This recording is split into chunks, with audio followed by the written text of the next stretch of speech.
প্রিয় শিক্ষার্থীরা, তোমরা সবাই কেমন আছো? আশা করি প্রত্যেকেই সৃষ্টিকর্তার কৃপায় অনেক ভালো আছো। আগামী 28শে নভেম্বর মঙ্গলবার তোমাদের গণিত বিষয়ের বাৎসরিক সামষ্টিক মূল্যায়ন পরীক্ষা অনুষ্ঠিত হবে। এই পরীক্ষায় তোমাদের সকলের প্রতি আমার অনেক অনেক শুভকামনা রইল। এই ভিডিওর মাধ্যমে আমরা তৃতীয় কর্মদিবসের যে কাজগুলো রয়েছে সেই কাজগুলোর একটি নমুনা সমাধান দেওয়ার চেষ্টা করব। আশা করি তোমরা ভিডিওটি শেষ পর্যন্ত না টেনে দেখবে। সেশন 3 তোমাদের দলগত কাজ। কাজটি হলো দলগত পরিমাপ ও উপস্থাপন। এখানে বলেছে শ্রেণীর শিক্ষার্থীদের মধ্যে 4 জন করে দল গঠন করুন।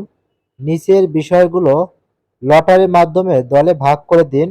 শ্রেণীর মোট শিক্ষার্থী বিবেচনা করে নিচের বিষয়গুলো দিয়ে লটারি তৈরি করুন। প্রয়োজনে শিক্ষক নতুন বিষয় যোগ করতে পারেন। 2টি ভিন্ন দৈর্ঘ্যের পানির বোতল, 2টি ভিন্ন দৈর্ঘ্যের বাক্স, বিদ্যালয়ের সামনের বাগান বা মাঠের দৈর্ঘ্য প্রস্থ, শ্রেণীকক্ষের জানালার দৈর্ঘ্য প্রস্থ, শ্রেণীকক্ষের জানালা ও দরজার দৈর্ঘ্য, শ্রেণীকক্ষের দরজার দৈর্ঘ্য প্রস্থ, শিক্ষকের টেবিল বা শিক্ষার্থীদের বেঞ্চের দৈর্ঘ্য প্রস্থ। এই বিষয়গুলো থেকে লটারির মাধ্যমে শ্রেণীর শিক্ষক তোমাদেরকে যে কোনো একটি কাজ করতে দিবে। দলগত কাজের জন্য যে নির্দেশনা দেওয়া আছে, দলের মধ্যে আলোচনা করে কাজটি পরিকল্পনা করবে। সুবিধাজনক একক ব্যবহার করে পরিকল্পনা অনুসারে লটারিতে প্রাপ্ত বিষয়ের দৈর্ঘ্য প্রস্থ পরিমাপ একই বস্তুর ক্ষেত্রে দৈর্ঘ্য প্রস্থ এবং 2টি ভিন্ন বস্তুর ক্ষেত্রে বস্তুদ্বয়ের দৈর্ঘ্য করবে। দলের একজন সদস্য প্রাপ্ত ফলাফল খাতা লিখে রাখবে। অর্থাৎ তোমাদেরকে শ্রেণী শিক্ষক যে কাজটি দিবে তোমরা সেই কাজটি দলের মধ্যে আলোচনা করবে। ধরে নাও শিক্ষক তোমাদেরকে টেবিল বা বেঞ্চের দৈর্ঘ্য প্রস্থ নির্ণয় করতে বলল। সেক্ষেত্রে এই কাজটি তোমরা তোমাদের দলের সকলের সাথে আলোচনা করে নিবে কিভাবে এই কাজটি সম্পন্ন করতে পারো। 2 নম্বরে বলেছে সুবিধাজনক একক ব্যবহার করে পরিকল্পনা অনুসারে লটারিতে প্রাপ্ত বিষয়ের দৈর্ঘ্য প্রস্থ পরিমাপ। এখন তোমাদেরকে যদি বলে বিদ্যালয়ের মাঠের দৈর্ঘ্য হিসাব করতে, সেক্ষেত্রে তোমরা কিন্তু সেন্টিমিটারে হিসেব করতে পারবে না। এক্ষেত্রে তোমাদের বড় একক নিতে হবে, অর্থাৎ মিটার একক। একইভাবে তোমরা যখন কোনো বেঞ্চ বা টেবিলের দৈর্ঘ্য বা প্রস্থ পরিমাপ করবে সেক্ষেত্রে তোমাদের সেন্টিমিটার একক অথবা ইঞ্চি একক ব্যবহার করতে হবে। এক্ষেত্রে তোমরা কে কোন বিষয়টি পেয়েছো সেই বিষয় অনুযায়ী এককটি ব্যবহার করবে এবং তোমরা ফিতা বা স্কেল ব্যবহার করে বেঞ্চ বা টেবিলের দৈর্ঘ্য বা প্রস্থ পরিমাপ করার পরে সেই ফলাফল এক একজন খাতায় লিখে রাখবে। এখানে একটি বিষয় খেয়াল রাখতে হবে, যেহেতু তোমাদের প্রতিটি দলে 4 থেকে 5 জন সদস্য থাকবে, প্রত্যেকে তাদের পরিমাপকৃত ফলাফলটি যদি খাতায় লিখে রাখো সেক্ষেত্রে ভুল হওয়ার সম্ভাবনা খুব কম থাকবে। 3 নম্বরে নিজেদের মধ্যে আলোচনা করে দৈর্ঘ্য পরিমাপের যে এককটি ব্যবহার করবে তার পক্ষে যুক্তি প্রদান করবে। দলের সকল সদস্য একবার করে পরিমাপ করে পরিমাপের সঠিকতা যাচাই করে দেখবে এবং নিজেদের প্রাপ্ত মান প্রতিবেদনে রেকর্ড করবে। অর্থাৎ এখানে তোমরা যে এককটি ব্যবহার করেছো সেই একক সম্পর্কে এখানে বিস্তারিত বলবে কেন এই এককটি ব্যবহার করেছো। এর মূল কারণ হচ্ছে যখন আমরা ছোট আকারের কোনো বস্তুর দৈর্ঘ্য বা প্রস্থ পরিমাপ করব তখন আমাদের এককটি ছোট নিতে হবে। একইভাবে বড় দৈর্ঘ্যের বা প্রস্থের কোনো বস্তুর দৈর্ঘ্য পরিমাপ যখন আমরা হিসেব করব তখন আমরা বড় একক ব্যবহার করব। এই বিষয়গুলো খাতায় লিখে রাখবে। 4 নম্বরে বলেছে লটারিতে প্রাপ্ত বিষয়ের 2টি পরিমাপের মধ্যে সংখ্যা রাশির মাধ্যমে সম্পর্ক নির্ণয় করবে এবং বীজগণিতীয় রাশির মাধ্যমে প্রকাশ করো।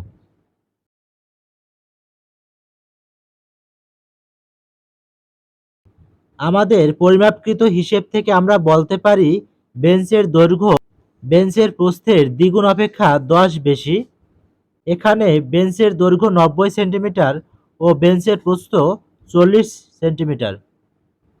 ধরি বেঞ্চের প্রস্থ x সেন্টিমিটার, তাহলে বেঞ্চের দৈর্ঘ্য হবে 2x প্লাস 10, অর্থাৎ আমরা যদি 40-এর দ্বিগুণ করি সেক্ষেত্রে কিন্তু 80 হচ্ছে। এর সাথে যদি আমরা 10 যোগ করি তাহলে কিন্তু 90 হয়। সেক্ষেত্রে আমরা বেঞ্চের দৈর্ঘ্য বলতে পারি 2x প্লাস 10 সেন্টিমিটার। 5 নম্বরে বলেছে যে বীজগণিতীয় রাশিটি তৈরি করলে তার ত্রিচিত্রের মাধ্যমে রাশিটির পদ এবং পদের উৎপাদকগুলি দেখাও। এখানে প্রথমে আমরা বীজগাণিতিক রাশিটিকে একটি বক্সের মাধ্যমে লিখব। এখন এখানে দেখো 2x প্লাস 10 কে যদি আমরা ভাঙাই সেক্ষেত্রে পাবো 2x এবং 10, এইটা দুই পাশে লিখে নিলাম। এই 2x এবং 10 এগুলো এক একটি পদ। পদকে প্লাস এবং মাইনাস চিহ্ন দ্বারা ভাগ করা হয়, অর্থাৎ 2x প্লাস 10 এখানে মাঝখানে প্লাস চিহ্ন আছে, এর জন্য 2x একটি পদ, একইভাবে 10 একটি পদ। এই 2x কে যদি আমরা আবার ভাঙাই সেক্ষেত্রে পাবো 2 এবং x, এগুলো কিন্তু এক একটি উৎপাদক। এখানে 10 কে যদি আমরা ভাঙাই সেক্ষেত্রে পাবো 2 এবং 5, কারণ হচ্ছে 5 দুগুণে 10, তাহলে 2x 2 5 এগুলো এক একটি উৎপাদক এবং 2x এবং 10 এটি হচ্ছে পদ। 6 নম্বর বলেছে রাশিটির সহগ এবং ধ্রুবক লিখো। রাশিটির সহগ 2 এবং ধ্রুবক হচ্ছে 10, এর কারণ হচ্ছে আমাদের বীজগাণিতিক রাশিটি ছিল 2x প্লাস 10, অর্থাৎ দেখো এখানে x এর সাথে 2 আছে আর এখানে ধ্রুবক পদ 10 হওয়ার একটি মাত্র কারণ এই 10 মানটি কখনো পরিবর্তন হবে না, অর্থাৎ যে পদের মান কখনো পরিবর্তন হয় না অর্থাৎ অপরিবর্তনশীল সেই পদটিকে ধ্রুবক পদ বলে, তাই এখানে 10 হচ্ছে ধ্রুবক পদ। 7 নম্বর বলেছে সম্পর্কটি সমাধান করে মান বের করো এবং 2 নং কাজে পরিমাপের ফলাফল যাচাই করো। এখানে বেঞ্চের দৈর্ঘ্য 90 সেন্টিমিটার, বেঞ্চের প্রস্থ 40 সেন্টিমিটার। ধরি বেঞ্চের প্রস্থ x সেন্টিমিটার, তাহলে বেঞ্চের দৈর্ঘ্য কত হবে 2x প্লাস 10 সেন্টিমিটার। প্রশ্ন মতে 2x প্লাস 10 সমান সমান 19। এখন আমরা যদি এই প্লাস 10 কে ডান পাশে নিয়ে নিই সেক্ষেত্রে সাইন পরিবর্তন হয়ে যাবে, সেক্ষেত্রে হবে 2x সমান 90 মাইনাস 10। তাহলে 90 থেকে 10 বিয়োগ করে দিলে হবে 80, অর্থাৎ 2x সমান 80। এখন এখানে দেখো x এর সাথে 2 গুণাকার আছে, এই 2 কে যদি আমরা ডান পাশে নিয়ে নিই সেক্ষেত্রে এটি ভাগ হয়ে যাবে।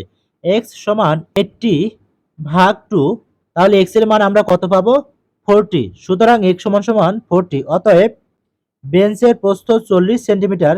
এখন এই x এর মানটি বসিয়ে আমরা বেঞ্চের দৈর্ঘ্য বের করব।